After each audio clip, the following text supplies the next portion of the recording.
Um, all right, we're ready. Okay, so hi everyone watching. Welcome to our chat to a champ this afternoon. I am joined by Greta Small, who's one of our Alpine skiers, and very bright and early in the morning for her. It's 5 a.m. Greta, do you want to start off by telling us where in the world you are? Hey, so it's currently 5 a.m. in Austria. I am, as soon as I finish the chat with you guys, I'll be going out skiing. So we generally, we leave at 10, quarter to 6 in the morning, and we're up skiing at 7 o'clock to get on the lift. There's lots and lots of people up on the glacier at the moment, so we're actually skiing at about 3,500 meters on the glacier. So it's really crazy, but this is pre-season prep, really. Yeah. Awesome. All right, well, I'll start off by introducing our schools that have sent through questions for you. So in the Northern Territory, we have Amata and Goose School. I think I probably said that wrong, but welcome to them. From New South Wales, we have Asada Vale Public School and York Public School. And then from SA, we've got Lox Lutheran School. So we've got lots of schools from around the country, and they've all sent some great questions. So I'm going to start off with a question from Amata School. And Akaya from Year 6 wants to know, how often do you train? So ski training at the moment, currently we're skiing 4 to 5 times a week, and then I'm still gym training 5 times a week as well. So 10 to 12 sessions every week. Awesome. Okay, next question is from Aiden from York Public School. He's in Year 5, and he wants to know if you have any nicknames, and what are they? Nicknames? Well, some of the people at the AIS started calling me Gretzky, but other than that, no, just Greta. There's not too much you can do with a name like Greta. There's not too many nicknames you can come up with. No, definitely not. Okay, so from Asadia Vale Public School, I think it's Malachi, who's in Year 2, wants to know, where do you practice skiing and do you live near the snow? So in Australia, I actually live really close to the snow. I'm about 45 minutes from Mount Hotham and an hour from Falls Creek. I grew up definitely in, I guess, the heart of the Alpine country in Australia. So grew up with snow around me, and then, got to chase the snow the rest of the year. Awesome. All right, next question from Loxton Lutheran School. Emmanuel from Year 3 wants to know, what are your core values that helped you return from injury? Yeah, definitely staying focused and motivated and driven. I think they were definitely my core values. You've got to stay focused on your long picture goals, and because obviously everything that you've worked on short term is gone, and you just look at the long term and how you can get back to your best and achieving your goals. So it's definitely staying focused and motivated. Awesome. I bet you had to use some of that with a couple of knee injuries that you've had along the way. Yep, for sure. All right, so another question from Akaya from Amada from Year 6. What was it that gave you an interest in alpine skiing? So both my parents have been avid skiers. I just learnt to ski recreationally. Never raced until quite late for the sport, not until I was about 11 years old. And considering the Americans and Europeans start racing as a little kid in six years old, it's no different than, playing footy or, doing athletics in Australia. So I think it was the thrill of racing, and I always wanted to go down the course and go fast. Awesome. All right, next question's from Matthew from York Public School. He's in Year 5. And he said, when was the last time that you enjoyed a summer and had a swim at the beach? Well, I went for a swim at the beach. It would have been May. I went to the beach, but it rained the whole week. I went to Queensland, so that was my one beach holiday, and it rained the whole week, but it was still good. Other than that, I guess, I had 2 weeks of spring in October before I flew over here to Europe. Does that count? Just mostly snow for you all year round, isn't it? Yeah. I don't think I'd survive the heat after my knee surgery, and I had to fly home to Australia in the end of January. I had never been in that kind of heat since I was a little kid. Oh no. All right. From Asada Vale from Chien in Newport. They want to know, how often do you train for, and how long is the training? So ski training, we will ski for 4 to 5 hours. Sometimes the turnarounds can take a long time, so it depends on our volume of training. But yeah, 4 to 5 hours, and then another 2 hours of conditioning dryland training in the afternoons. So all up 7 hours of training a day. Right. Yeah, that's longer than you go to school in Australia, I'd say. So longer training. Ryan from Loxton Local School wants to know how you started with your ski career. My ski career? Definitely through the inter-schools competition. So my school wanted me to compete in a race, and I went in that, and yeah, loved it, and went away for a little training camp for a month, came back and won the inter-schools the following year, and just kept going from that, really. The rest is history, I guess. Yeah. Awesome. And what about Akaya again from Almada? Wants to know if you have a favourite clothing brand. Sorry, you'll have to repeat the question. Do you have a favourite clothing brand? I guess just all the ski gear is about staying warm, and that Shred and Slytech have definitely got my back on my equipment in terms of protection out on and off the slope. So that would be my favourite brand. You're probably in your ski gear a lot more than you're kind of in your casual clothes these days, aren't you? Yeah. Yeah. All right. So Corey from York Public School wants to know, who's your idol and why? My idol, growing up, I definitely looked up to Lindsay Vonn. She's the number one woman skier in our sport. She's won, I think, just about everything you can possibly win in our sport, and she's still competing now. Lindsay Vonn and Zali Stegel from Australia. She's the only Australian to ever win an Olympic medal in Alpine skiing.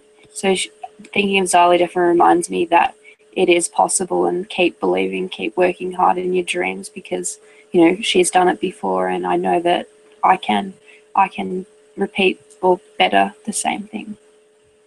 Awesome. I think I read the other day that Lindsay Vonn wanted to compete against the boys, didn't she? She's sort of dominated the sport so much. Oh, yeah, that's another issue. Yeah, that's, yeah. All right. So Cooper from Asada Vale would like to know, what's the worst accident you've ever had? So the worst accident or training accident? Accident. Oh, definitely have to be when I did my knee. Obviously, I got injured and had a almost full knee dislocation. So I tore my ACL, MCL, and meniscus. And that was definitely my worst ski accident. It was in a race in Japan in April 2015. Not good. And how about the rehab on that one? How long did it take before you were back in the snow? So it took 8.5 months to get back on snow, and it was more than a year till I started competing again. And then, unfortunately, at the beginning of this year, I re-tore my ACL graft from that surgery, and then had to undergo reconstruction again in January. And now I'm back full training, and then, yeah, so a lot of hard work and dedication, but yeah, it's definitely worth it.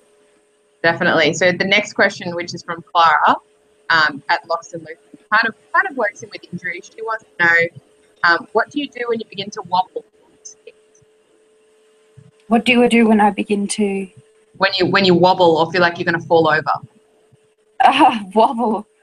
I think when you think you're going to crash, sometimes, I mean, the sport, you're always, when you're pushing the limits, you're on the edge. It's sort of, I don't know, a feeling sometimes you save it and sometimes you don't.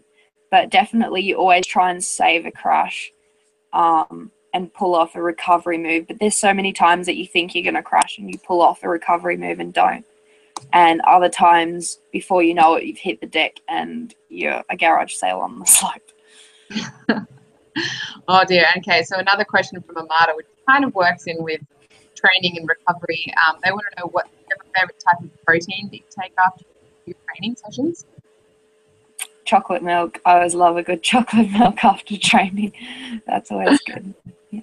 Awesome. All right, so Christopher from public school wants to know, if you had to pick a different sport, what would it be and why? Probably another form of skiing. Probably would have been a mogul skier or something. I think, yeah, if I had to choose another sport, probably would have been something in freestyle skiing. Yeah. Awesome, with lots of flips and jumps and lots of injuries. No, you still got to have speed in mogul skiing, so maybe That's I could true. be a bump skier. True. And speaking of speed, Tom from Asadavale wants to know, what's the highest speed you've reached in skiing? So the highest speed I've reached in competition was 120 kilometers an hour. That's the average women's speed in downhill. It varies on the course because each course, depending on how much straight and how much vertical it has, as to what speeds we can reach. But 120 is definitely the fastest speed on the downhill. But yeah, every downhill competition you'd at least be up to 110, 115. Wow, that is very, very terrifying. So no wonder. But I can, go on skis faster than I can drive my car in Australia. Oh wow! So no wonder that you've had a couple of injuries traveling that fast. And Layla from Loxton School wanted to know what exercises you had to do when you hurt your knee. A lot, a lot of exercises. So a lot at the beginning when I was on crutches, you have to learn to walk again, learn to do basic, everyday things, get the mobility back in your knee. And then after that, it's about rehab and strengthening and protecting the knee. So all the muscles around the knee, everything you can do to help protect the knee. Yeah. Lots and lots of squats. Yeah. Lots of focus on rehab when you're a big knee injury like that. Yeah. All right. So another question from Amada in Northern Territory. Rashba wants to know, how old are you, and do you have any brothers or sisters? Oh, so I actually just turned 22. I keep telling people I'm 21, but I just turned 22 2 weeks ago. A little bit scary, but and no, I don't have any brothers or sisters. No siblings. I'm an only child. 22 is not too bad when you're going off to your second games. Definitely not. Definitely still one of the young ones in the team, I'd say. Yeah. What about your friends from primary school? Another question we've got. Contact with friends from primary school? Yeah, I am still in contact with a few people that I went to school with. Just definitely with social media now, it's really easy to stay in touch and see what people are up to. So it's good to keep in touch with people outside skiing for sure. I bet. So Ryan and Brody from Sunnyvale would like to know, do you think the atmosphere will be like at the Olympics inside the village? Inside the village, I think that's the best part. It's always a different vibe depending on what country you're in that. But I think the Koreans will put on a great show, and I'm really looking forward to being there and seeing that. I think everyone creates the vibes, and depends on which countries we're housed next to and how that is. But definitely I know the Koreans will be super enthusiastic about the games, and they're really excited to host it, so it should be really good and really fun. Awesome. All right, so we kind of went over this before, but Arabella wants to know your training schedule. If you outline what you do on the snow and then on. Yeah, so in the mornings, we'll train from 7 till about 11, 12 o'clock, and then have lunch, have a little break, and then I'll do 2 hours of Dryland off snow training. 5 to 6 days a week and 1 day off a week. Yeah. Awesome. Do you do any sort of Pilates or stretching or anything as well? I do definitely some foam rolling and stretching in my Dryland sessions in the afternoons. It depends on, so I alternate between, after skiing, I alternate between a conditioning session, a strength weight session, upper or lower body, and then recovery and stretching after that as well, on top of the training. Awesome. So very busy day. Okay, so after I would like to know, where were you born? Where are you from? So I was born in Wangaratta in northeast Victoria, and I live in PyeongChang, Victoria, which is about an hour from Wangaratta, near Bright, 45 minutes from Hotham. Small country town. Awesome. All right, so Zach from your couple would like, what do you do job-wise when you finish skiing? I don't know. I think, I'm just, focused on my training at the moment, and we'll see. I mean, there's lots and lots of options and things that I'd love to do post my ski career. And we'll just see where life takes me and see what happens. Definitely, with today's day and age, there's so many opportunities to go to university at any age and to go and do whatever you want to do as a career after sports. So awesome. You've got lots of time to go to many more Olympics. Exactly. Yeah. All right. So Isabel, who's 6, wants to know if you get prizes. Sorry, you broke up when you said that question. No worries. So Isabel, who's in year 6, would like to know if you ever get scared when you're speeding down the mountain. I think, when you're standing at the top of a downhill course before you're about to go, definitely on the first training run, your heart's beating really fast and the adrenaline's pumping at the start. But that's what I love about the racing, is that adrenaline rush. And definitely when you get down to the finish and you've completed it, it's just a massive rush. While you're actually skiing the course, you're definitely not scared or frightened, because you're focused on what you need to do, and you focus completely on the course. But definitely before you go, it's almost, you've got a free instinct and go full speed. Awesome. All right, so Kiana, who's from Lockstone, wants to know what you feel skiing, if you could describe it in 3 words. Oh, if I could just, describe skiing in 3 words. Fun, adrenaline rush, and fast. Yeah. Awesome. For me, that would be it. Awesome. And the last question from Amada, he wants to know your favorite food. Favorite food? If it was a treat, I'd have to say anything chocolate. Favorite food still have to be pizza, though. That's my favorite treat meal, pizza. So you'll have a big pizza once you finish competing at the Olympics. I'm sure they'll have some of that inside the Olympic Village, which would be excellent. Nothing beats, near where I live in Myrtleford, is the best pizza outside Italy. So, oh yum! When I get home, I'll definitely be going there. Awesome. Okay, so Belle from Asada Belle wants to know, what are you most excited about the Olympics? Competing. I guess that's what the games are about. But apart from competing, I'm really excited to see my friends that I've made, in various other sports from the world. I know so many people after competing in the Youth Olympic Games and then competing in Sochi. So I'm really looking forward to seeing some of my friends. I actually saw a couple of them that I hadn't, you see every 2 years or something. So it'll be awesome to catch up with different people at the games, at the dining hall or something. Yeah.